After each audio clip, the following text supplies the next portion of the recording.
1988년 서울 올림픽이 얼마 남지 않았을 7월 24일에 나이 47세의 한 목사님이 뇌출혈로 쓰러져서 반신불수가 되었습니다.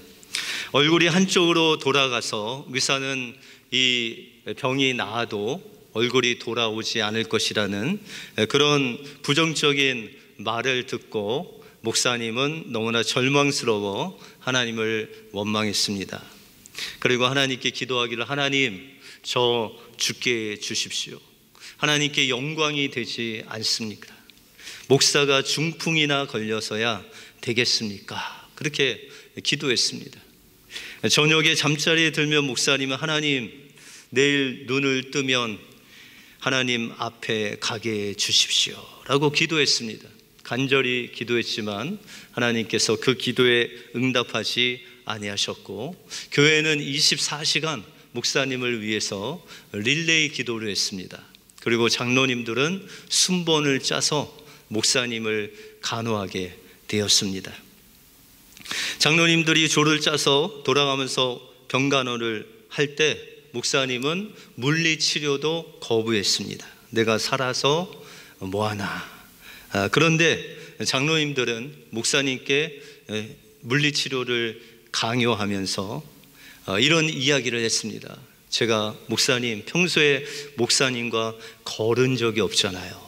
이번 기회에 저하고 한번 걸어 보십시다 하면서 목사님이 막 일그러진 얼굴로 화를 내면서 혈기를 부리는 목사님을 보면서도 뒤로 서서 목사님을 위해서 기도하고 또 눈물을 훔치는 그 장로님들이 많이 계셨습니다. 이 장로님들 거의 강제로 목사님을 걸음마 시키고 또 드디어 하나님의 은혜로 30m를 걸었을 때 모든 장로님들이 목사님 만세를 부르면서 기뻐했습니다. 하루는 성도들이 와서 이제 목사님과 함께 예배를 드리는데 이 목사님이 처음으로 기도합시다, 그 한마디 했는데 이 성도들이 너무 기뻐서 박수를 치며 하나님께 영광을 돌렸습니다. 그 후에 목사님이 퇴원을 하시고 또 기도원에 일주일 동안 하나님께 기도한 후에 이제 집으로 돌아가려고 하는데 하나님이 말씀하셨습니다. 야 이놈아, 너는 왜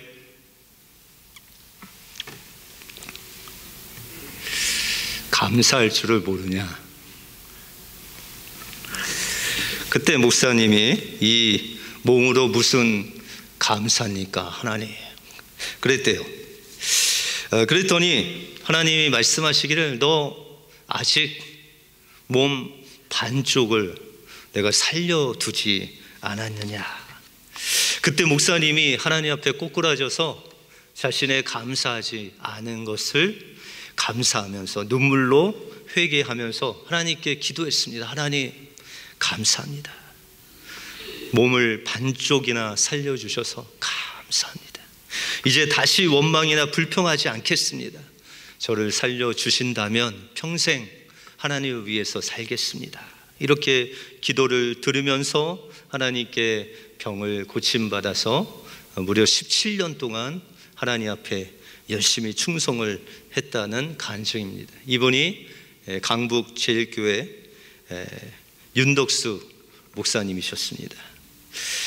여러분들 이렇게 우리가 좀 아플 때 하나님 앞에 원망한 적 있으시죠? 우리가 어려울 때 하나님께 원망할 수 있습니다. 그런데 우리가 기쁠 때나 슬플 때나 하나님께 감사하는 것, 그것, 하나님께 영광 돌리는 것, 그것을 통해서 하나님께서 여러분들의 남은 인생을 책임져 주신다는 거예요.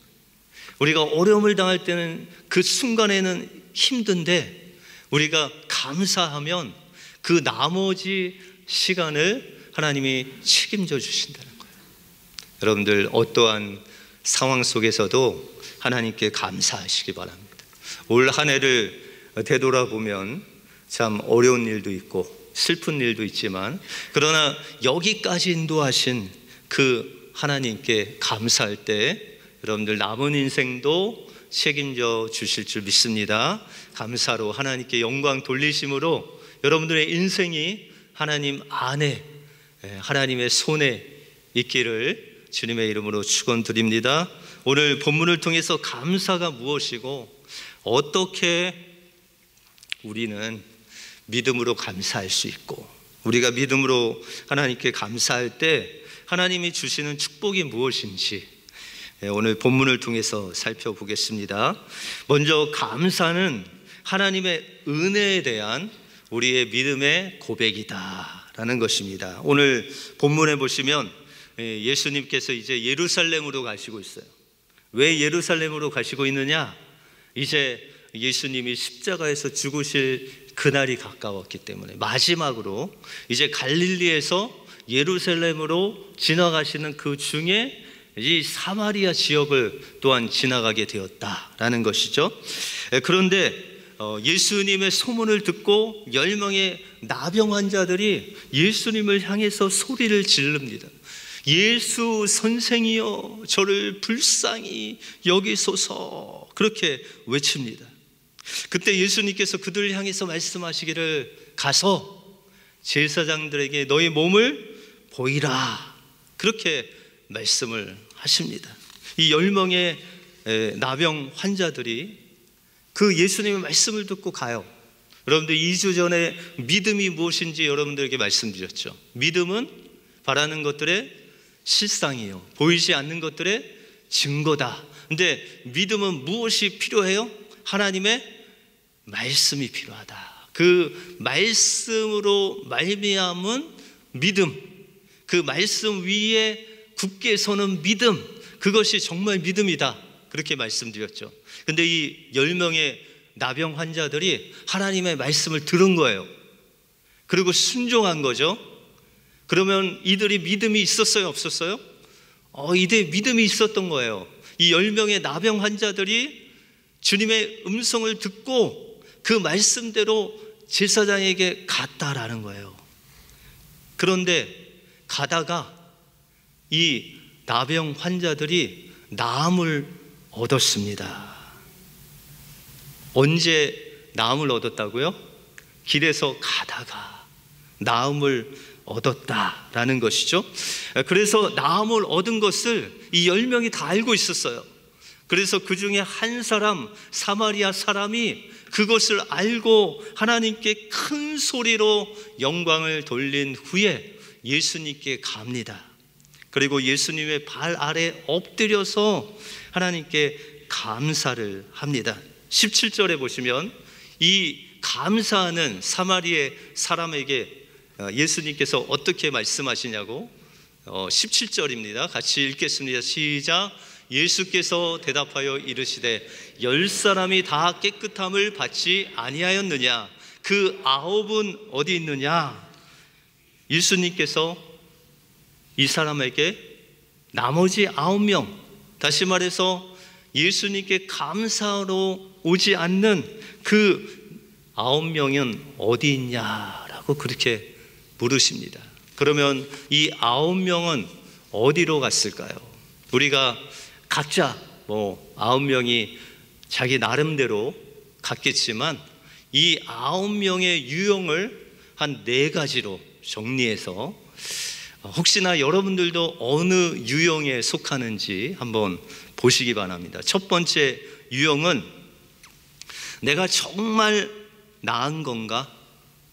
내가 느낌은 나은 것 같은데 실제로 치료되지 않을 수 있으니 일단 가서 확인해 보자. 첫 번째 유형은 의심형입니다. 두 번째는 내 병이 나음을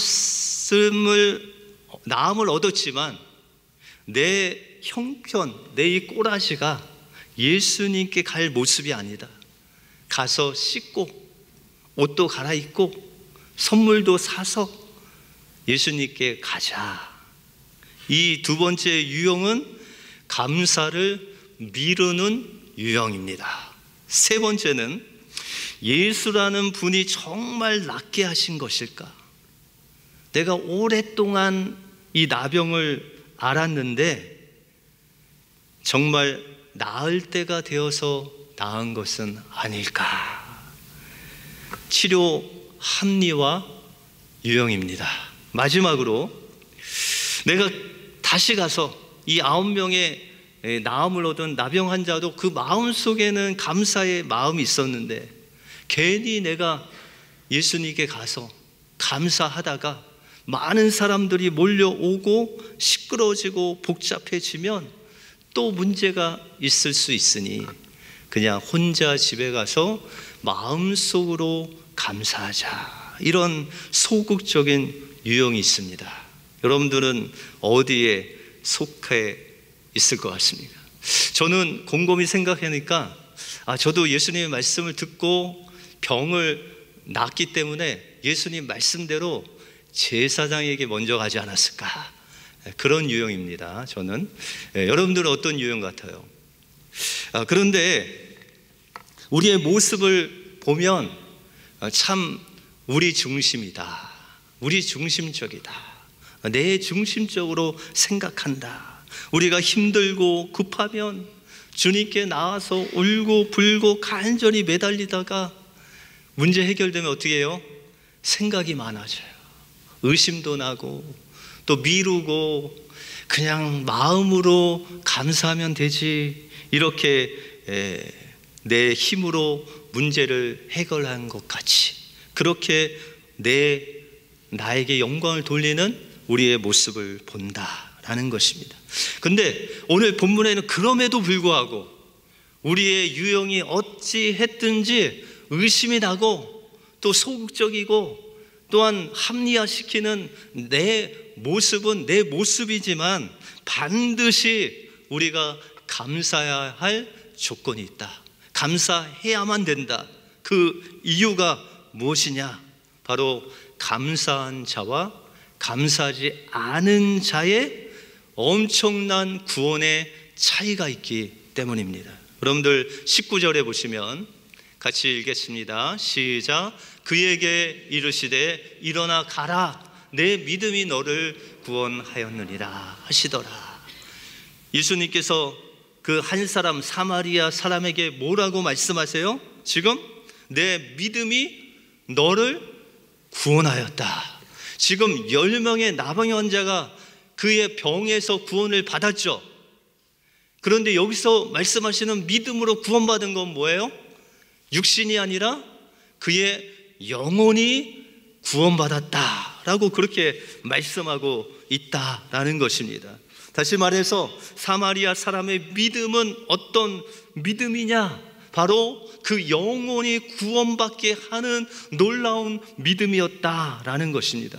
그러면 이 사마리아 사람이 어떤 믿음의 모습으로 그 믿음을 보였는가라는 것이 18절에 나와 있습니다. 18절에 보시면 같이 읽겠습니다. 시작. 이 이방인 외에는 하나님께 영광을 돌리러 온 자가 없느냐 하시고, 이 사마리아 사람 한 사람, 이 감사한 사람, 그의 믿음이 어떤 믿음이었어요? 이 모든 것을 누구께 영광을 돌려요? 하나님께 영광을 돌렸다. 그 나머지 9명은 자기 자신에게, 하나님께 영광을 돌리지 않고 그냥 자기 자신에게 그 영광을 돌렸다라는 것입니다. 다시 말해서 우리가 하나님께 감사하는 것은 하나님의 은혜를 하나님께 돌려드리는 것. 다시 말해서 우리의 삶의 목적인 하나님의 영광을 위해서 우리에게 행하신 그 은혜를 하나님께 감사함으로 하나님께 영광을 돌리면 하나님께서 무엇을 주신다고요? 내 믿음대로 구원을 얻었다. 여러분들의 영혼의 구원이 감사를 통해서 이루어진다라고 그렇게 말씀하고 있습니다.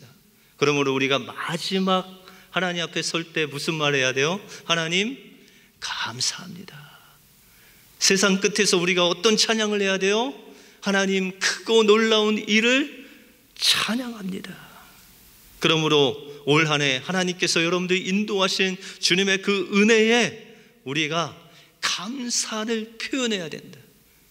에이, 목사님 그냥 마음만 감사하면 되죠? 돼요, 안 돼요? 네, 그것은 자기에게 영광 돌립니다. 입으로 시인하지 않은 믿음은 믿음이 아니다. 다시 말해서 감사는 표현이 필요하고 그것을 통해서 하나님께 영광이 돌려져야 그제서야 그것을 하나님께서 받으시는 감사가 된다라는 것을 기억하시고 한 해 동안 하나님께 감사한 제목들, 하나님께 감사하려고 밀어놓은 그 감사의 모든 제목들을 이제 다음 주에 여러분들 감사로 하나님께 영광 돌리고 표현하고 하나님께 막 영광 돌리심으로 하나님께서 주시는 그 영혼의 구원의 기쁨을 맛보시는 여러분들의 삶이 되시길 주님의 이름으로 축원드립니다. 여러분들, 첫째가 하나님의 은혜에 대한 믿음의 고백이라면, 두 번째는 우리 인생에 함께 하신 하나님을 믿는 믿음의 고백이 바로 감사다라는 것입니다. 여러분들 인생에 하나님이 함께 하시는 것을 믿음으로 고백하는 것, 그것이 감사다라는 것이죠. 예수님은 감사하는 이 사마리아 사람에게 질문을 하시죠. 나머지 9명은 어디 있느냐, 그렇게 물으세요. 여러분들, 나머지 9명은 은혜가 없어서 예수님께 안 갔어요? 여러분들, 우리가 감사하지 않는 것은 하나님께서 여러분들에게 은혜를 주시지 않아서예요? 아니면 믿음이 없어서예요? 네, 은혜가 없어서가 아니라는 거예요. 이것은 믿음의 문제라는 거예요. 은혜의 문제가 아니라는 거예요. 왜냐하면 이 10사람에게 모두 하나님께서 은혜를 주셨죠. 어떤 은혜? 그 말씀으로 나병을 치료하시는 그 놀라운 구원의 은혜를 이들에게 모두 베푸셨다는 거예요. 예수님께서 십자가에 죽으실 때 그 사랑은 여러분들 모두에게 베푸신 하나님의 은혜다라는 것이에요. 그런데 그 은혜를 받은 우리가 감사하지 못하는 것은 무슨 문제라고요? 믿음의 문제다라는 것이죠. 이스라엘 백성들이 지난주에 홍해를 건넌 다음에 찬양했잖아요. 하나님의 그 크고 놀라우신 그 구원의 역사, 그 말탄 자들을 그 바다 속으로 매장시키시는 그 수장하신 하나님의 놀라운 능력을 찬양했잖아요. 그런데 40년 동안 그 찬양이 이어져야 되는데 이스라엘 백성들은 뭐 했어요? 원망과 불평을 했어요. 그러면 하나님께서 그들에게 광야 40년 동안 은혜를 주시지 않아서 불평했을까요? 그들이 믿음이 없어서 불평했을까요? 예, 믿음이 없어서 불평했어요.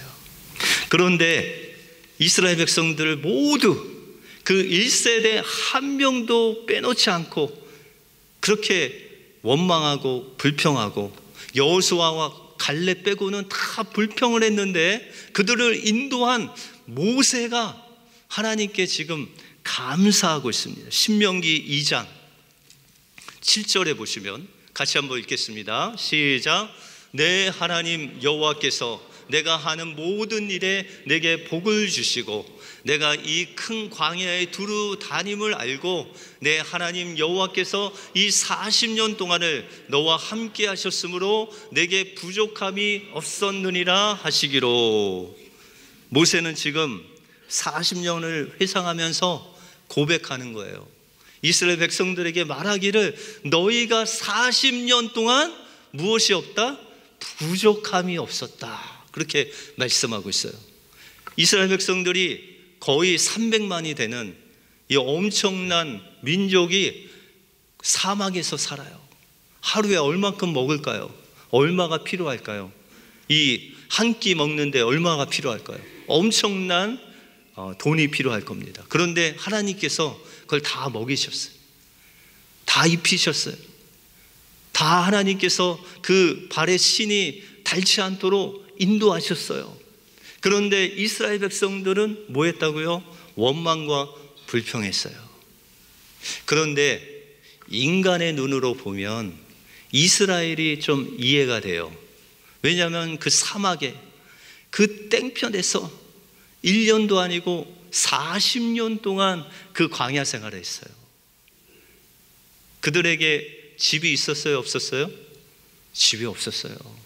그러면 그들이 이동할 때마다 텐트를 접어서 갔다가 이제 정착을 하면 또 텐트를 치고 텐트를 또 걷고 이 일을 40년 동안 했어요.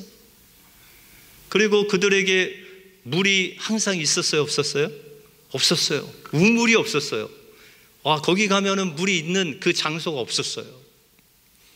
주님께 기도해야 하나님의 반석을 깨뜨리시고 또 물을 주시고 그렇게 하나님을 의지하여 물을 얻게 되었습니다. 그들 고기를 실컷 먹었을까요? 그 먹고 싶을 때 고기 먹었을까요? 여러분들 고기 드시고 싶으면 고기 사 드시잖아요. 그죠? 전혀 고기 안 드세요? 네. 그런데 이 이스라엘 백성들 고기가 먹고 싶은데 어디 가서 살 데가 없었어요. 그런데 이스라엘 백성들이 좀 원망 불평할 만하잖아요. 그런데 모세는 어떻게 고백하냐면 부족함이 없었대요. 여러분들 삶에 부족함이 없으세요? 부족함이 없으신 분 계세요 혹시? 사는데 부족함이 없으신 분 계세요? 예, 은혜죠. 그런데 모세가 고백하기를 나는 너희는 부족함이 없었다는, 먹을 거 하나님께서 만나 주시고 고기 먹고 싶으면 메추라기 주시고 해가 뜨면 구름으로 막아주시고 추워지면 불로 감싸주시고 그렇게 하나님이 인도하셨다. 그러면 모세와 이스라엘의 차이가 뭘까요? 이스라엘은 육신의 눈으로 하나님을 보지 못하고 모세는 믿음의 눈으로 무엇을 보았어요? 너와 함께 하셨으므로. 하나님이 40년 동안 이스라엘 백성들을 그냥 내버려 두신 날이 하루도 없이 40년 동안 그들을 밤낮 눈동자와 같이 지켜주시면서 그들을 부족함이 없도록 인도하셨다라는 거예요.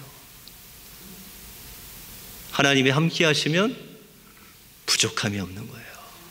그러니 여러분들 옆에 계신 분에게, 아내에게 원망 불평하기보다는 어떤 고백이 필요해요? 당신이 함께 해주셔서 감사합니다. 이렇게 고백하면 되죠.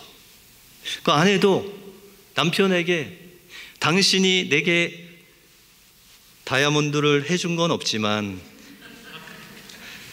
지금까지 살아서 함께 준 것만으로도 감사합니다. 이렇게 고백해야 되지 않겠습니까? 여러분들, 우리가 믿음으로 바라보고 하나님이 함께 하시면 우리는 모든 것을 가져도 하나님이 함께 하시면 모든 것을 잃어버려요. 그런데 내가 가진 것이 하나도 없는 것 같은데 하나님이 함께 하시면 모든 것을 가진 사람이 된다라는 것입니다. 하나님의 마음에 합한 다윗도 그런 고백을 했잖아요. 여호와는 나의 목자시니 내가 부족함이 없다. 그렇게 고백했어요.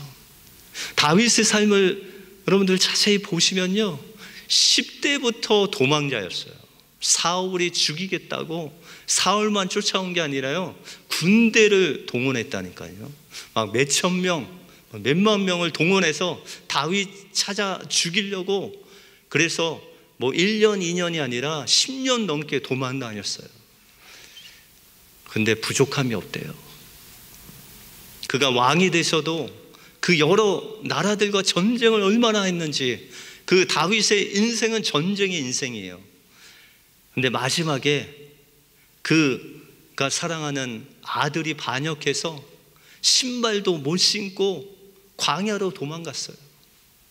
그런데 다윗이 고백하기를 나는 부족함이 없는 사람이다. 그러면서 다윗도 이런 고백을 하죠. 내가 사망의 음침한 곳을 다닐지라도 내가 두려워하지 않을 것은 우리 주님이 나와 함께 하셨다. 주님이 함께 하시면 부족함이 없는 거예요. 아무리 많이 가져도 주님이 없으면 부족한 거예요. 그러므로 우리의 믿음의 기준은 하나님이 함께 하시느냐, 함께 하시지 않느냐. 그런데 하나님께 감사한 것은 하나님께서 우리에게 약속하셨어요.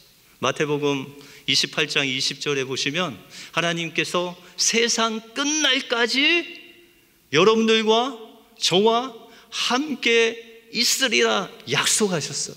그러니까 하나님은 변치 않으셔요. 하나님은 늘 여러분들과 함께 하셔요.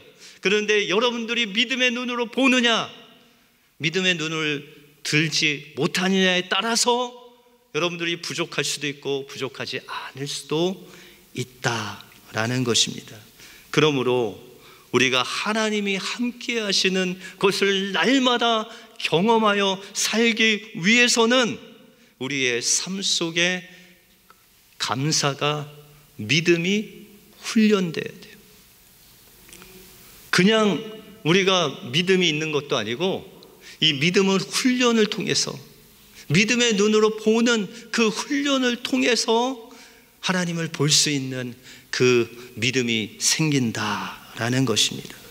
그러므로 여러분들 부부간에 어떻게 하면 감사가 많아진다고요? 아내는 지금 남편의 모습을 그대로 만족하면서 감사해야지요. 하나님, 제가 무엇이간데 이렇게 좋은 남편을 주셔서, 저 사람은 나하고 살 사람이 아닌데 내 남편은 하나님의 선물입니다. 여성분은 왜 고개를 다 숙이십니까? 네. 그런데 이 감사 훈련이 안 된 아내는 어떻게 이야기할까요? 내가 어쩌다가 저런 인간을 만나서, 나는 저런 사람과 살 사람이 아닌데 어쩌다가 내 눈이 멀어서, 나는 의사나 교수나 변호사나 부자하고 살 사람인데 어쩌다 저 사람을 만났는가. 이렇게 생각하면 돼요, 안 돼요? 이렇게 생각하면 감사가 훈련된 사람이 아니에요. 하나님이 함께 하심을 믿는 사람이 아니에요. 하나님께서 주신 믿음의 눈으로 보면 그 사람이 어떻게 보인다고요? 그냥 눈에 두고 보기에도 아까운 그런 특별한 존재를 하나님께서 나에게 주셨다. 왜냐하면 하나님도 여러분들 한 사람 한 사람 보실 때 너무 기뻐서, 스바냐 3장 16절에 보시면 내가 너를 봤는데 너무 사랑스럽고 기뻐서 내가 견디질 못하겠다. 그렇게 하나님이 여러분들 보시면서 말씀하세요. 그리고 하나님이 보실 때 그런 특별한 존재라면 우리 인생이 볼지라도 그런 특별한 인생이 바로 여러분들 한 사람 한 사람이다라는 것입니다. 그러므로 우리가 천국에서 고백할 표현이 뭐예요? 감사다. 그런데 이 감사는 믿음의 눈을 가져야 된다라는 것입니다. 터키 선교사였던 김요한 선교사님이 터키 선교사로 있을 때 전도를 하다가 체포돼서 감옥에 여러 번 들어갔습니다. 그런데 감옥에 들어가면 그냥 감옥에 있는 것이 아니라 그냥 고문을 하는 거예요. 그래서 급기야 기억이 상실될 정도로 그렇게 고문을 받으셨대요. 그렇게 전도하다가 감옥에 가고, 전도하다가 감옥에 가서 고문받고, 그러다가 어느 날 또 전도하다가 걸린 거예요. 경찰에 붙잡혔는데 다시 고문 당할 생각을 하니까 그 마음속에 믿음이 약해져서 하나님께 원망이 나오더래요. 그런데 하나님께서 그런 고난 후에 이제 터키가 아닌 영국에 있는 터키 사람들을 섬기기 위해서 하나님께서 그곳으로 터키 교회로, 영국에 있는 터키 교회로 담임 목사로 보내셨어요.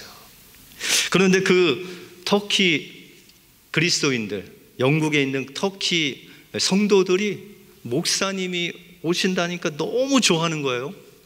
그래서 왜 좋아하나 자세히 봤더니 이 터키 사람들이 영국에 있는 대부분의 터키 사람들, 특별히 그리스도인들은 터키 지역에서 복음을 전하다가 경찰에게 잡혀서 고문받고 힘들게 감옥살이 하다가 풀려나서 온 사람이 대부분이래요. 그런데 자기들과 같이 그렇게 옥살이를 경험한, 그것도 동양인 목사님이 온다고 하니까 너무 기쁜 거예요. 그래서 하루는 덩치가 큰 터키 남자 성도가 목사님께 와서 자신의 그 이야기를 하는 거예요. 자신이 복음을 전하다가 이제 경찰에 잡혔는데 그 경찰에 잡힌 것까지, 고문 당한 것까지는 참겠는데 가족들을 뿔뿔이 흩어뜨리대. 예수 믿는다는 그 이유 하나만으로. 그러면서 그 이야기를 하다가 말을 잇지 못하고 그 작은 동양인 목사님 어깨에 얼굴을 묻고 그냥 엉엉 우는 거예요. 그러면서 하는 말이, 목사님 아시지요? 그렇게 눈물 흘리면서 이야기했대요. 그랬더니 목사님도 한마디 하셨대요. 제가 알지요. 저도 다 알지요. 이 한마디가 그 터키 성도에게 위로가 되어서 서로 위로하고 세워주고 격려하고 그렇게 교회가 성장했다는 것이죠. 그렇게 그 성도들이 위로받는 그 모습을 보면서 목사님이 터키에서 끔찍한 그 고문에 대해서 전에는 원망하고 불평했는데 그제서야 하나님 감사합니다. 저에게 그런 고문을 당하고 어려움을 당하게 해주셔서 감사합니다.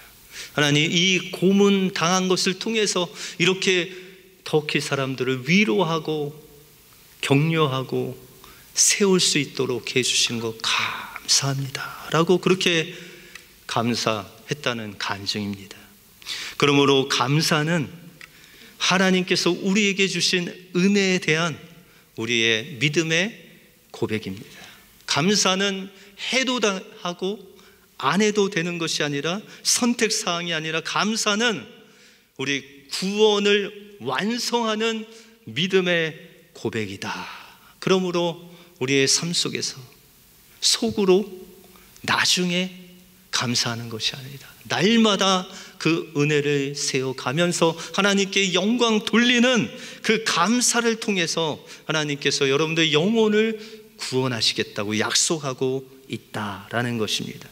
감사는 우리의 인생에 함께 하신 그 하나님께 감사는 믿음의 고백이다. 감사는 눈에 보이는 것만 우리가 감사하는 것이 아니다. 눈에 보이지 않는 그 하나님을 믿고 하나님께서 날마다 우리가 슬플 때, 어려울 때나 기쁠 때나 언제든지 우리와 함께 하심을 믿음의 눈으로 바라볼 때 하나님께서는 우리의 상처까지도 사용하셔서 사람들을 위로하시고 세우시고 하나님께 영광 돌리는 그런 놀라우신 하나님을 기억하시고, 여러분들 옆에 계신 분이 어쩌다가 내 옆에 왔나 그렇게 생각하지 마시고 하나님께서 보내신 천사다라고 생각하시고 날마다 하나님의 은혜를 기억하고 내가 있는 삶의 자리에서 늘 하나님의 함께 하심을 감사하며 믿음의 고백과 함께 감사로 하나님께 영광 돌리심으로 여러분들의 영혼의 구원의 기쁨이 날마다 샘솟듯 하시길 주님의 이름으로 축원드립니다. 기도하겠습니다.